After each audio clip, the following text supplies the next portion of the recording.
Hi, my name is Adrian from Adrian's Heating, Cooling, and Appliance Repair, and today we're working on the furnace. It's leaking water all over the basement, and we're going to see what's going on.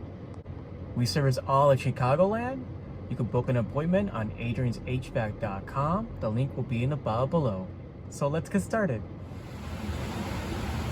So the furnace is leaking water everywhere. You see it's coming from the cooling coil, which is behind here,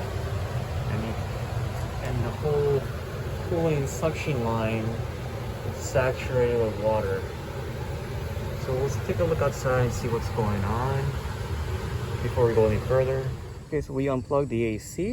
The system's making funky noise, and then we attached our gauges. But before we started looking at our pressures, I want to make sure that the electricals are actually wired in properly.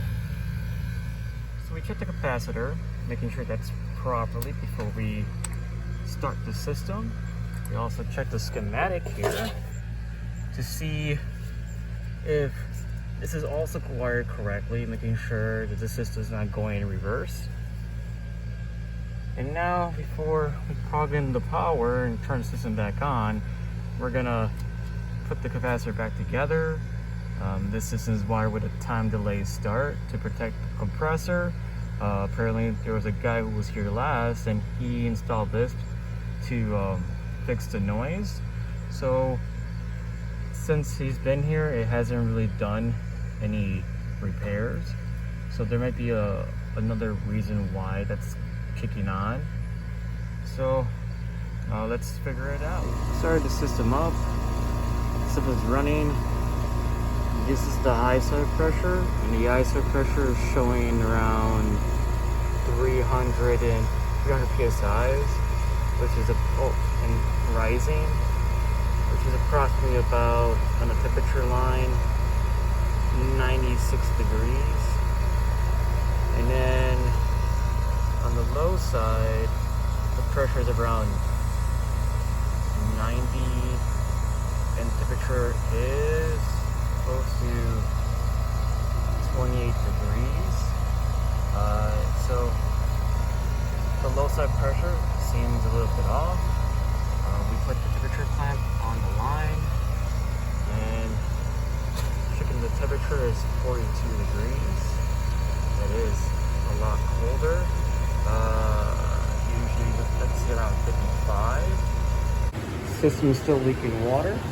It could be because this is all iced up. So what we're gonna do is open the access panel and see what's going on in the inside. As you can see, the coils still covered in ice. So because we don't know if the system is draining properly, and it didn't put any kind of drain tee like over here they did for this system, we're going to add a drain tee here and then purge out the line to make sure that this isn't going to cause problems down the line. Okay, so we added the drain tee, and we also purged out the line and made sure that water was draining down into the sink over here. And we always like to put a cap over here or some way to block the air to help the air push down the drain. So this is always removable, and so the water is draining now. Alright, we got the system up and running, and all the water has been drained out and all the ice is melted inside. And we got it started up, and so far it's looking good. So we're gonna go outside and check the pressure to make sure those are running good. Okay, the pressure is looking a lot better now. The subcool is around 12, which is good for this system. And we're gonna just cover everything back up and get ready to go. If you want honest, trustworthy, first-class service, book an appointment at adrianshvac.com, and I will see you soon.